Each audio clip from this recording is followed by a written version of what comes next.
I'll give you a quick story. When I first started Jude 3 Project and I got a chance to meet with the leader of evangelical org that I had known from working on another project, we were on a call. He said, Lisa, what you're trying to do is great, but he said you're going to have 3 issues.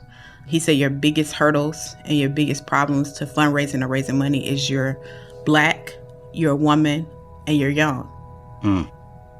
And he wasn't even trying to be rude. He was just talking about the landscape. And so he was like, you have everything working against you. Your gender, your race, and your age. And so it's going to be an uphill battle. It almost will be impossible. So all of those things have been challenges, but they've also opened up unique opportunities. This is Where You From, a podcast for those who believe it's important to stop and listen before we speak. Join us as we ask another Christian thought leader where you're from and discover how their life experiences and expertise, even if we may disagree with something they say, offer us an important perspective that's worth thinking about. Welcome to Where You're From. I'm Rasul Berry. What do you do when someone questions your deepest beliefs? How do you respond? What does it feel like to hear someone challenge core ideas that you not only believe are true, but you've built your life upon? For many of us, these doubts can cause us to question who we are and maybe make us wonder if we've even wasted our life believing a lie. Well, my guest today, Lisa Fields, found herself in a similar experience. And in just a moment, we will hear her describe how this season of doubt played tricks with her mind and forced her to reevaluate what she believed. Eventually, this journey even led her to a new career that would not just be difficult, but almost impossible for a young Black woman. But that's getting ahead of the story. Before we jump into the show, just a note about Lisa Fields. She's the founder of the Jude 3 Project, an organization that exists to help the Christian community, and specifically those of African descent, know what they believe and why they believe it. She has degrees from North Florida and Liberty Universities, and she is one of the world's most sought-after Christian apologists. It's such an honor to have her on the show today. Here's Lisa Fields on Where You're From.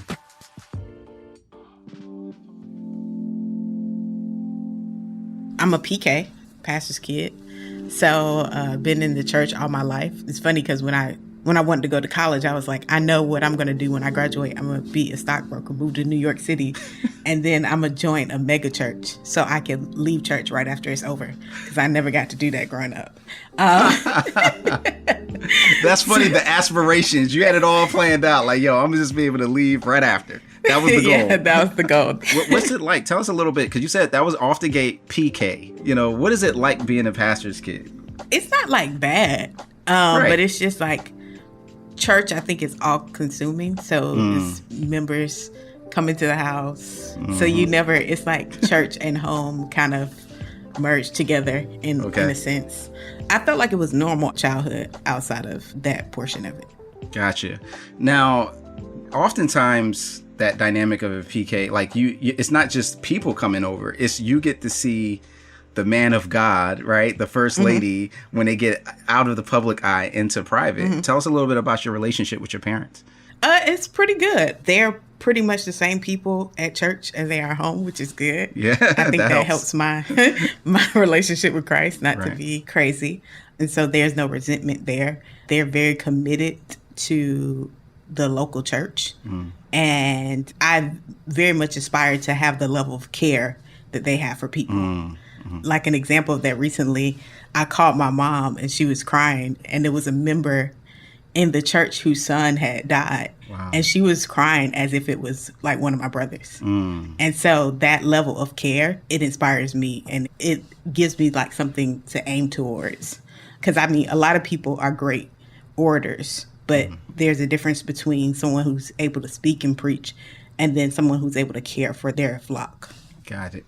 Now, I got to tell you, just full disclosure, I did do my research. I did do some homework about you. So I have some intel. So I heard from a little birdie that you had some interesting aspirations. One could even say some hoop dreams.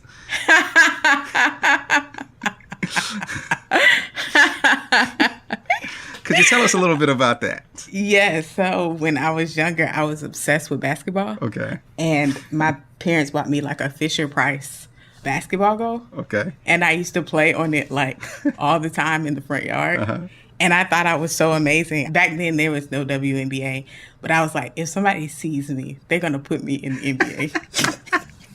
They're going to see you on that Fisher-Price hoop in the yard. Like, yo, we got to sign that girl. I thought I was so good until I went to tryouts in 7th grade. And I realized, like, playing by yourself, you think you're amazing. But when you start playing with other people, you realize maybe I'm not as good as I thought I was. Right. I was good enough to make second string. But I was like, okay, not NBA.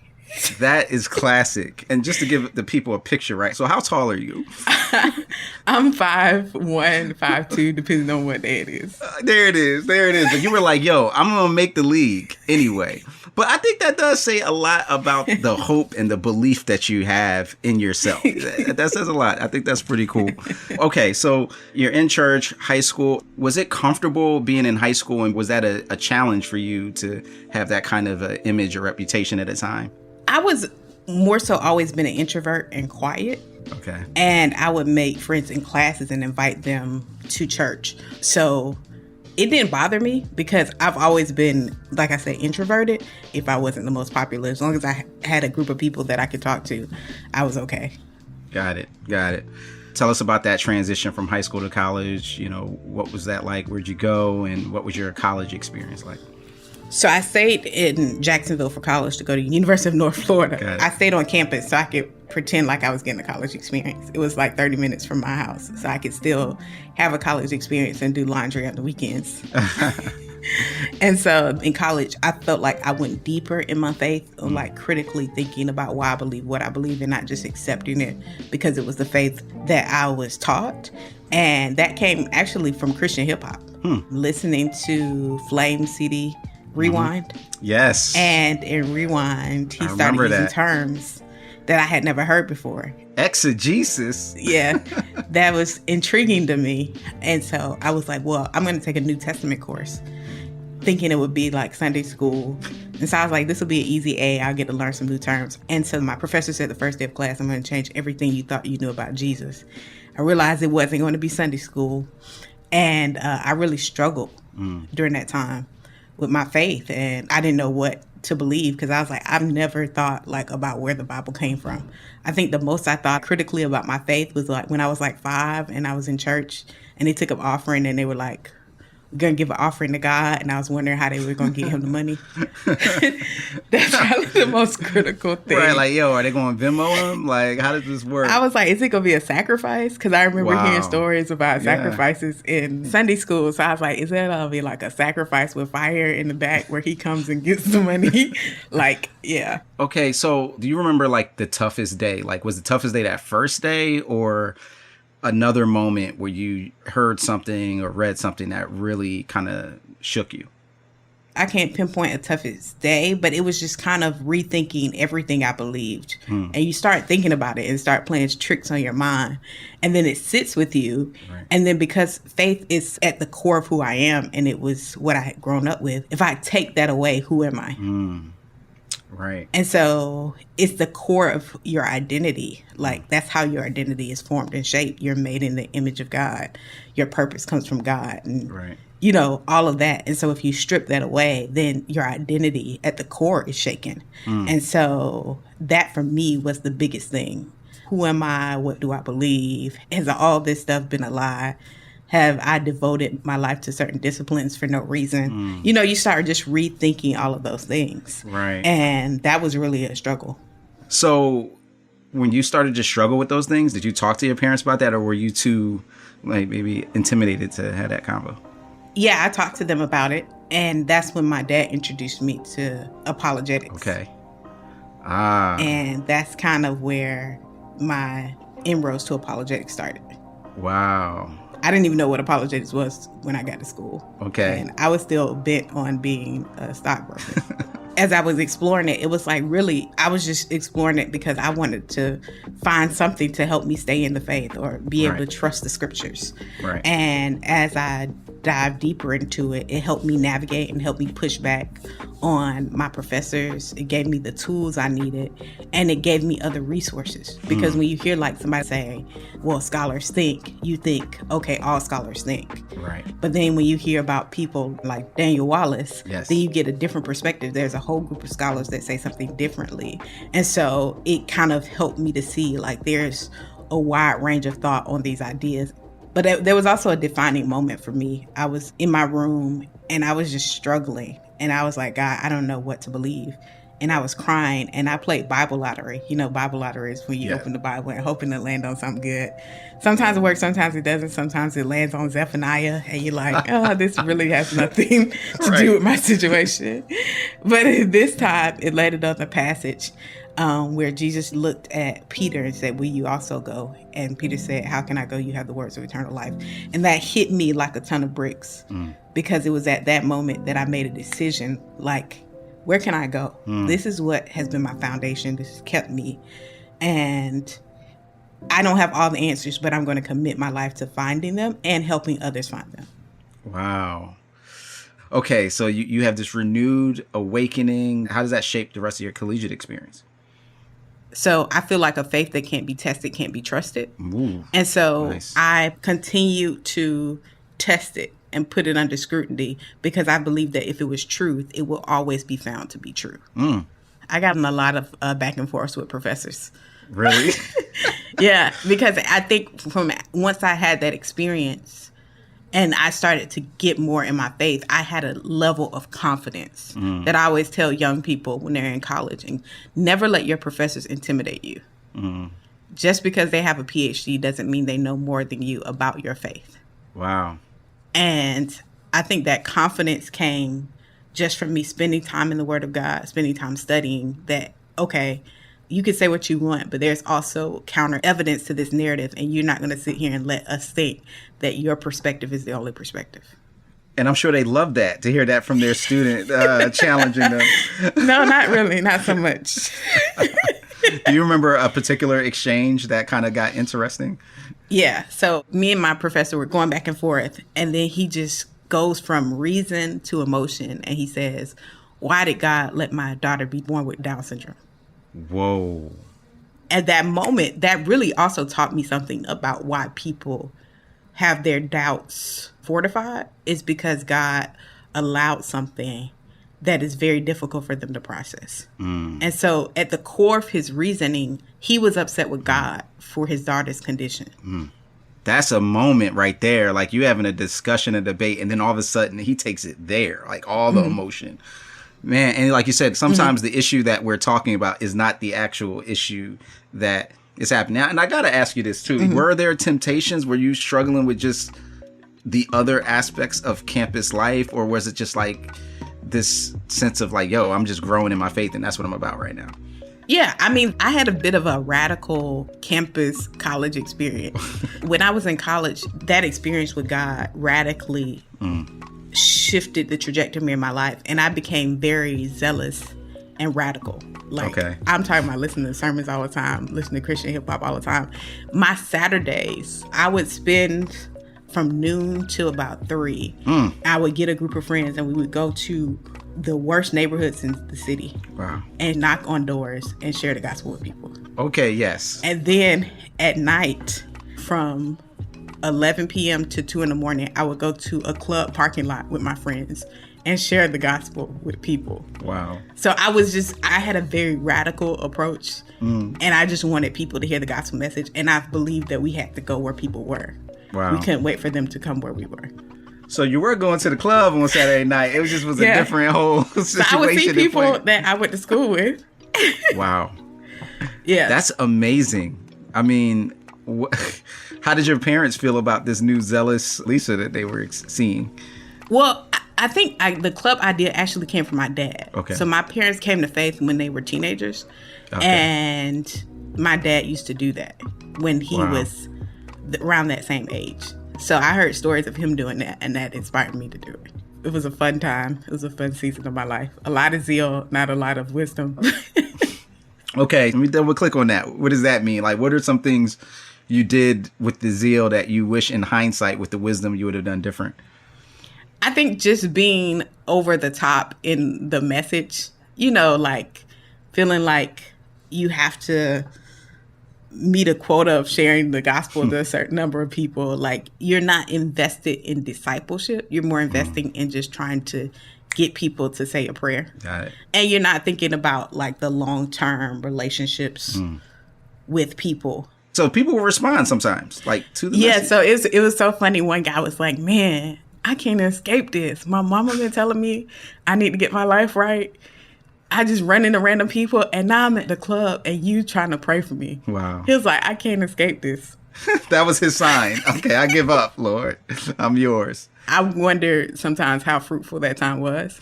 I think it did a lot in me, even if it didn't do a lot in other people. And you never know. One plants, one waters, God gives the increase. Exactly. You're going to see somebody in heaven like, yo, I saw you at the club. You prayed for me. And that, yeah, I'm sure that'll happen. That'll be a fun conversation. Okay, so you graduate, decide to become a stockbroker at that point? I go into banking. The first job I got was as a banker for Bank of America. Okay. So I did that for a year. And then I continued to teach classes at my church for apologetics for my dad. And now, was that something that had already existed, or was that something that you started? No, I started that because apologetics was a passion of mine, and I wanted to use my gifts and what I had learned from classes. So my dad was like, well, why don't you teach the church apologetics? So I would have Thursday night classes where people could sign up and come, and I would teach apologetics there to help our church be better at defending the faith. And then one day after class, one of the church mothers came up to me and she was like, when are you going to go to seminary? And I was like, well, later in life. And then it's like God used her words to spark, like, this is the next step for you. I applied to Liberty and got in, quit my job without any plans, and moved to Lynchburg, Virginia, because I felt like that's what God wanted me to do. So, wow. So from Florida to Lynchburg, Virginia, Liberty University. Yes. That name is already scary for Black people. Lynchburg. Yes. Yeah. Was it scary for you? Did you pick up on the irony of that word at Not that point? till later. I think I was so pumped up on adrenaline about like, I'm about to make this big move. I've never lived away from home. Right. And I'm about to move to Central Virginia. I've never even visited there before I decided to go. Wow. Wow. What is that like? Because, I mean, that's a pretty big culture shift, right? Yeah. I was just like, what did I do? What did I just do? Like, am I being led by the Lord? For real? Wow. I just remember crying like, oh, snap. Like, I don't have any family here. I don't know anybody here. Wow. Yeah. What was your first experiences like? So class obviously was different. Not many Black people there. And but it was crazy because when I went to orientation, and there's the co-founder of Liberty, Elmer Towns. He's a very interesting man. But when he prayed during the opening prayer, and he was like, there are some people in this room that God's going to use them to really change the world. And I began to cry, feeling the sense of the Spirit of God, like overwhelming me, like you're supposed to be here. And his words really connected with me that day. And I remember feeling encouraged, like I made the right decision in that moment.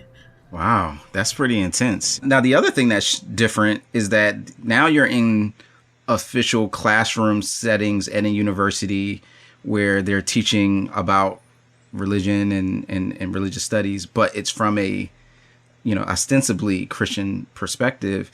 What was that like? And, was it all that you had hoped it would be in terms of being in the classroom and learning these things?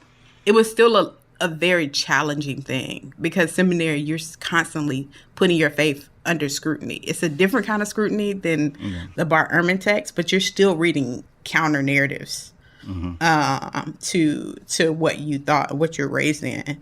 And so that was challenging. One of the richest parts of seminary for me was office hours with my professors. We really went deep into questions I had. They talked me through a lot of stuff.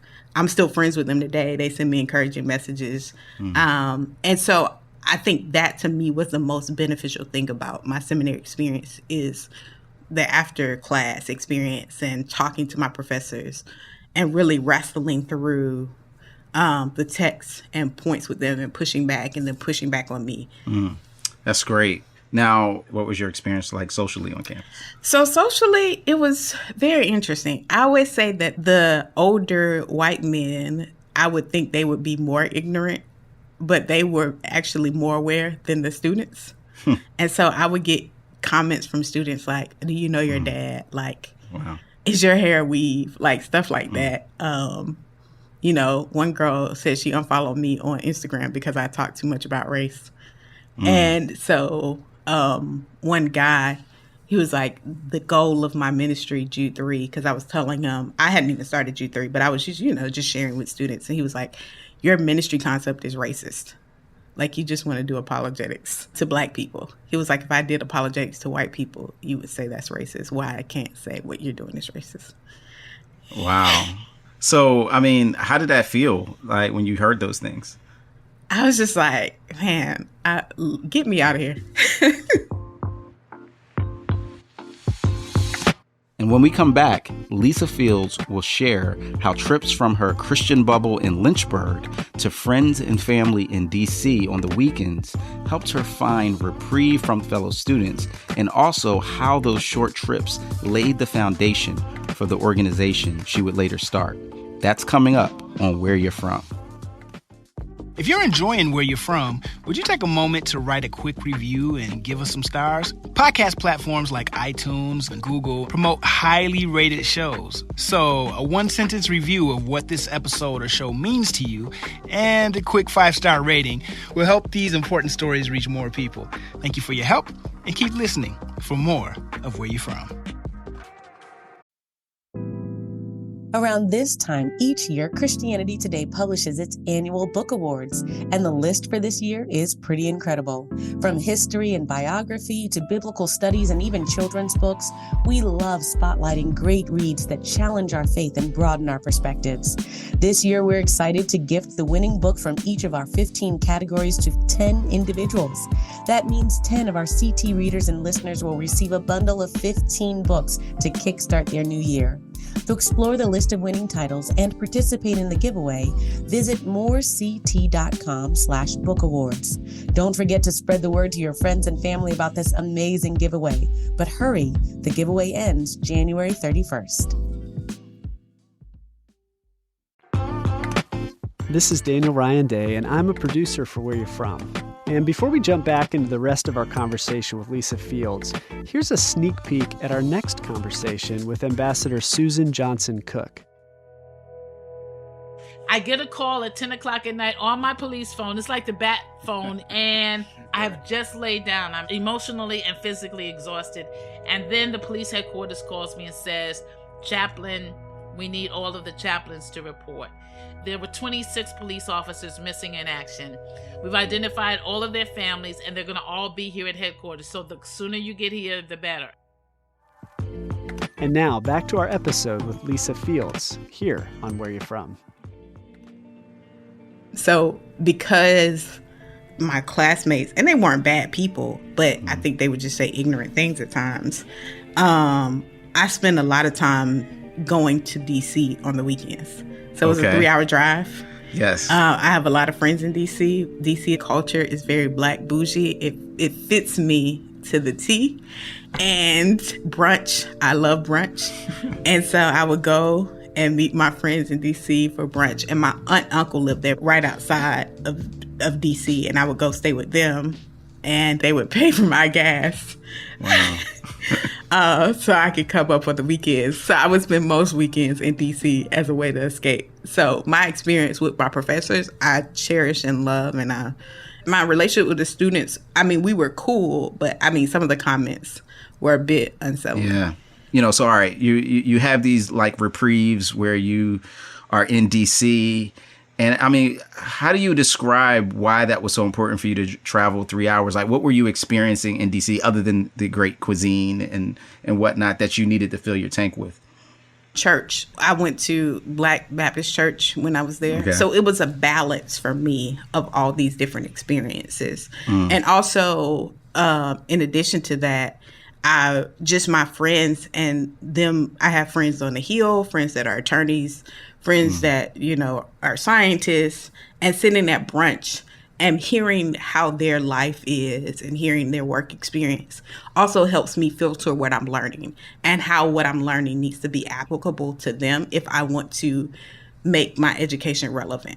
Because I think if I was just stuck in that seminary bubble and we're all talking about theological ideas, we're not really fleshing it out with the rest of the world. And I think that's a real danger in that, to get stuck in that bubble and not be interacting with people who feel like they're more spiritual and don't really vibe with Christianity anymore, to see like, how do I reach them?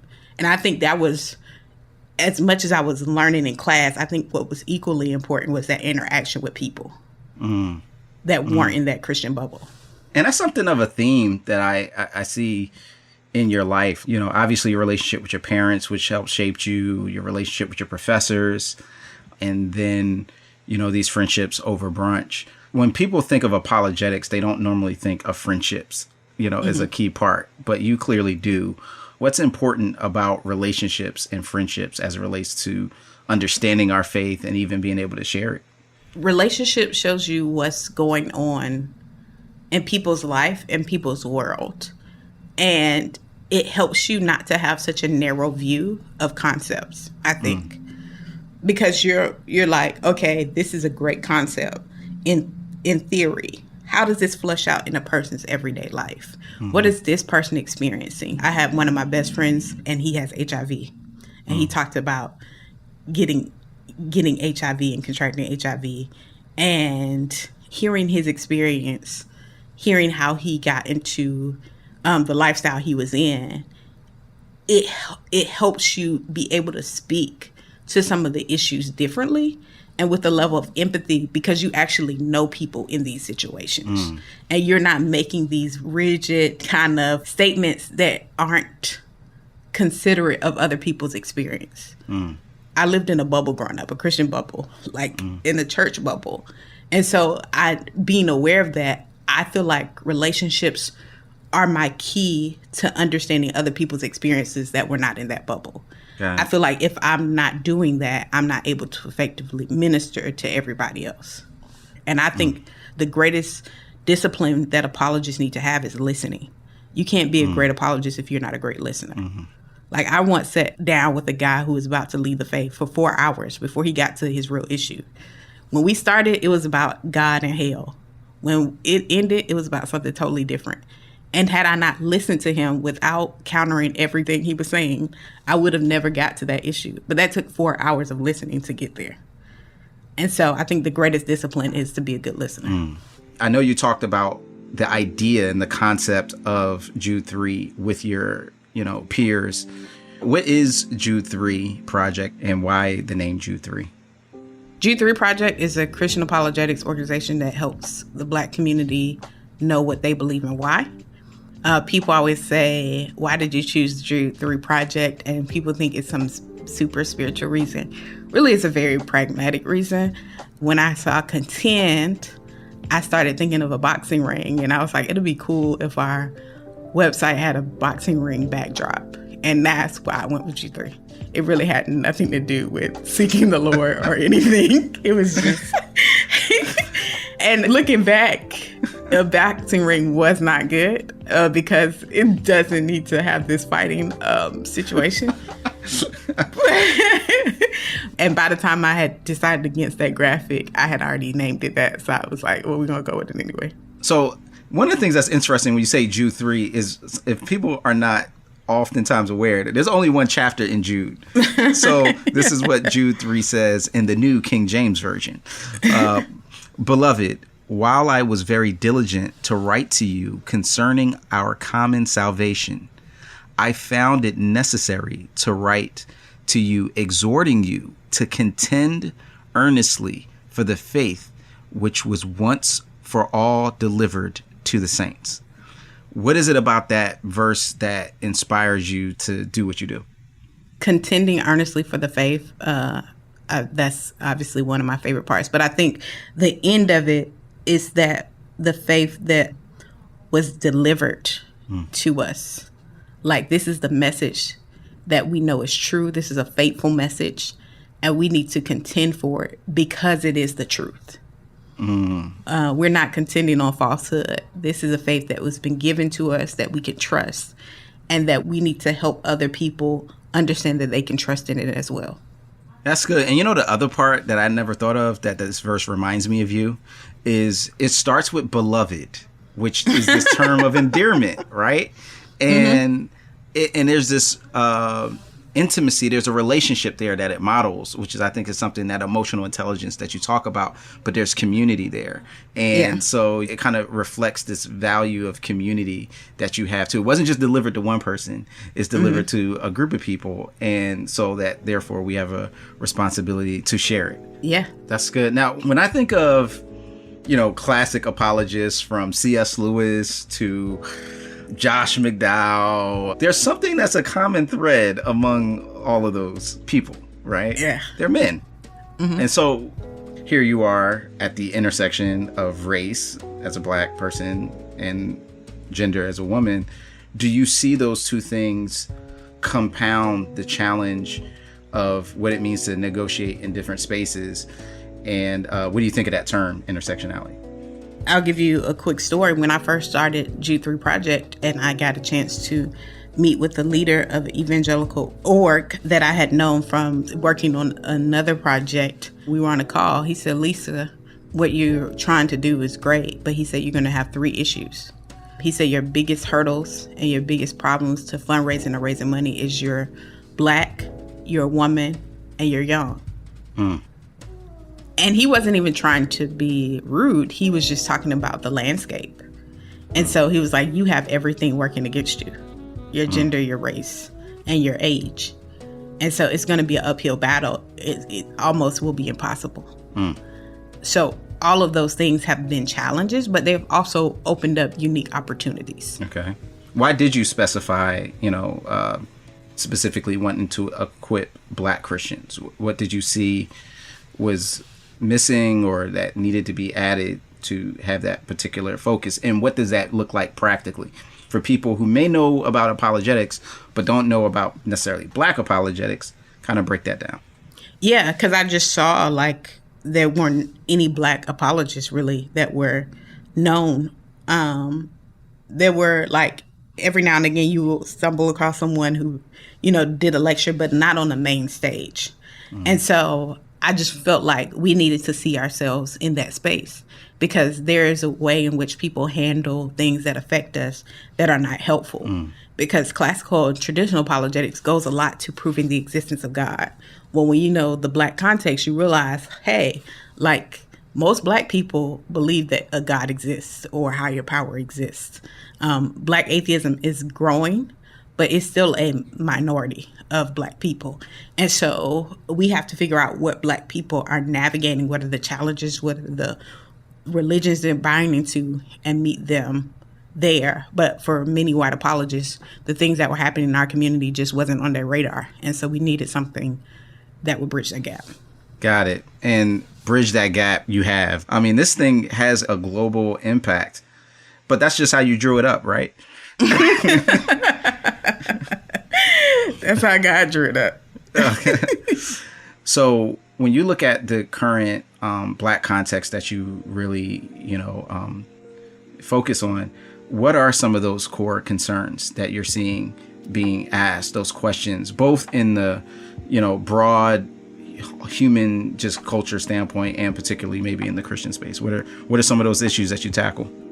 I think some of the things that I see, in the African American experience is, do I matter to God? Does my Black life matter to Jesus? Does he care? I think another one is Christianity a white man's religion? And how can I be spiritually connected without buying into the harmful religion I felt like my parents were connected to?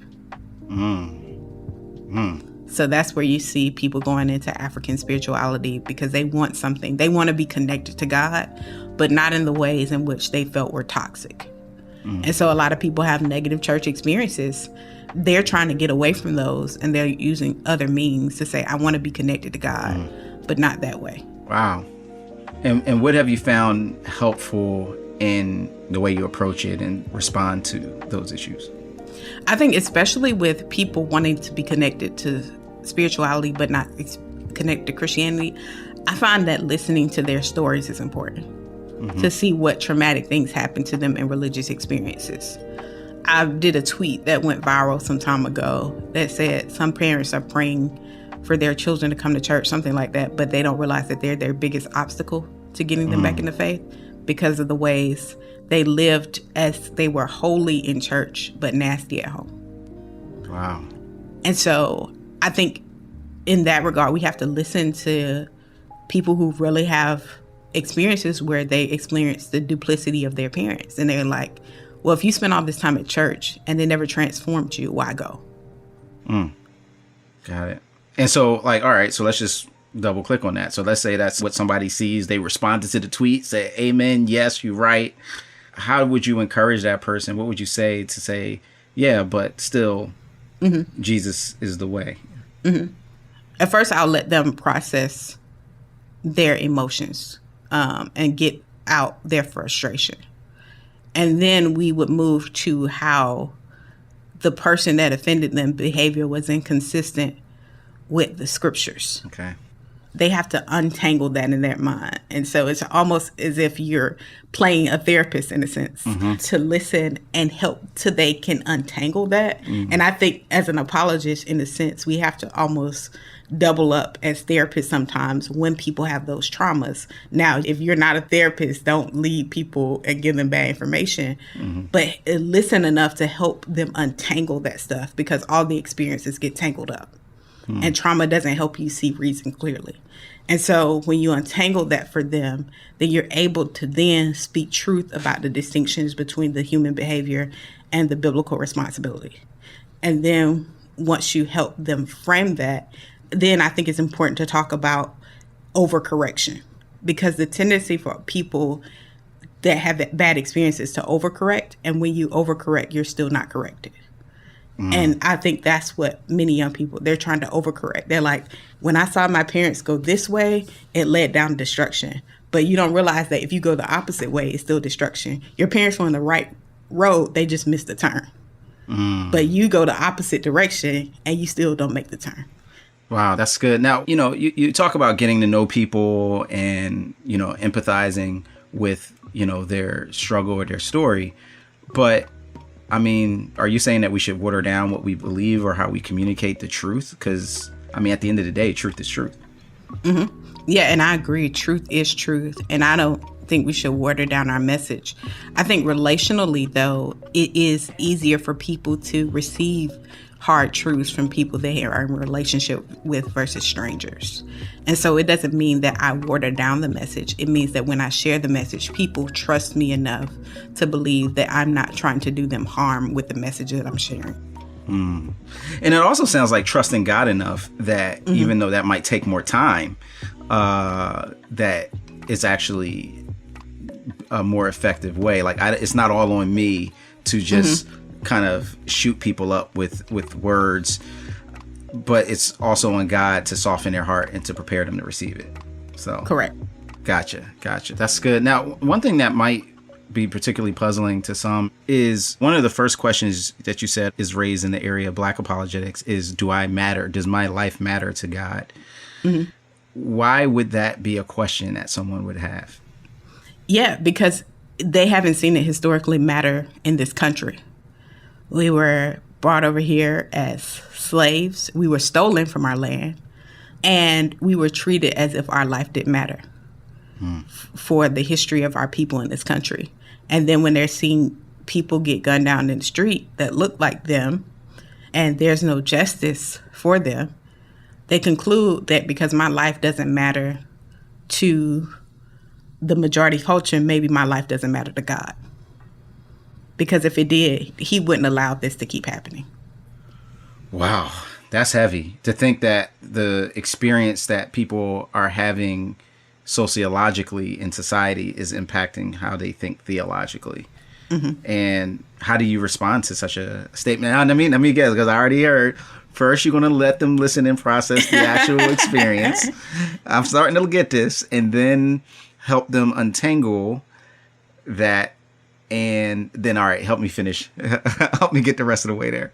Then I think it's incredibly important to talk about justice throughout the scripture and God's heart for justice, that he wants justice like mighty streams, like oceans to flow from Amos, that he says it's not right to acquit the guilty in Proverbs, and that throughout scripture, you can't read scripture long without running into a God that will vindicate people. And that he cares. Even when we talk about slavery is in scripture in a way that I think often we miss. Two of the key characters in the Bible were slaves, Daniel and Joseph. Okay. And God favored them tremendously. And I think it's important that we think about how God has loved and cared for people on the margins, even when people, the majority, tried to oppress them. And so I think walking people through that, showing them that the Bible characters aren't white, that just because the picture shows them white doesn't mean they're white.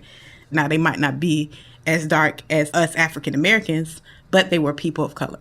And so I think that helps. And then pointing people to early African history, I think it's a key contributions of Black people.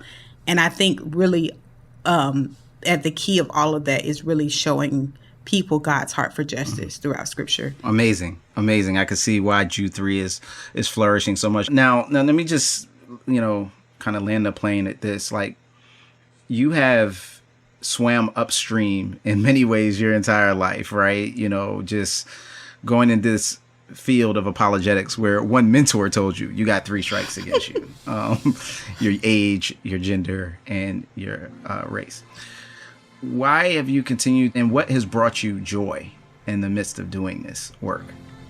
I think what brings me the most joy is pulling, especially young people, out of the fire. So Jude says pulling them out of the fire, even hating the smoke or something. I'm forgetting the sin that stains their garments. I'm sure I'm misquoting that. But the point of that is pulling people out of the fire and seeing students saying, I was about to walk away from the faith, but running into Jude 3 help reel me back in. Like, I just get that sense that I'm like running through, pulling people out. And that just brings me so much joy to hear that, especially from college students.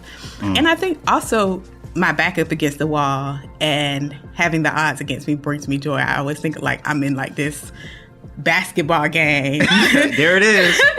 It's like 5 seconds on the clock and I got all these defenders on me and I got to shoot really quick. When my back up against the wall and people tell me I can't do stuff, I get that feeling and I'm like, okay, you said I can't do it? All right, let me show you how to do it. So there, I love it. So we're back to the hoop dream. That ain't never go away. It just changed from a hoop dream to a Jude dream. You see that? Yeah, I see what you did there.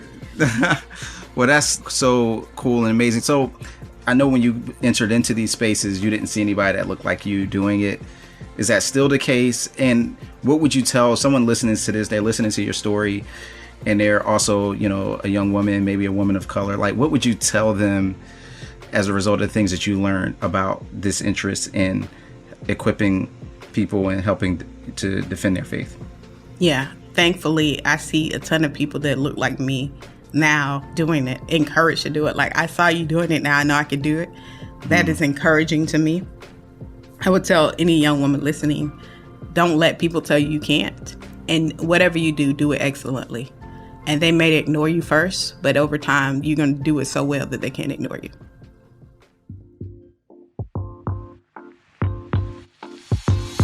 That was Lisa Fields on Where You're From.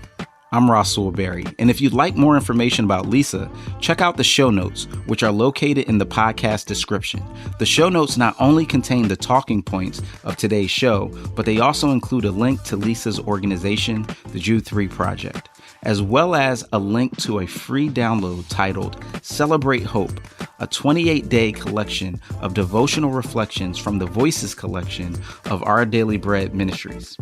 This digital download offers an invitation to look back at God's faithfulness to the Black church in the past and carry on with the legacy of faith God has for us today. To get this free digital download, visit whereyou'refrom.org. That's whereyafrom.org. I'm Rasul Berry reminding you that it's not just about where you're at, it's also about where you're from. This show was produced by Mary Jo Clark and Daniel Ryan Day and was engineered by Gabrielle Ballard. I also want to give a quick shout to Matt and Londa for their help in supporting and promoting Where You're From. Where You're From is part of the Voices collection from Our Daily Bread Ministries.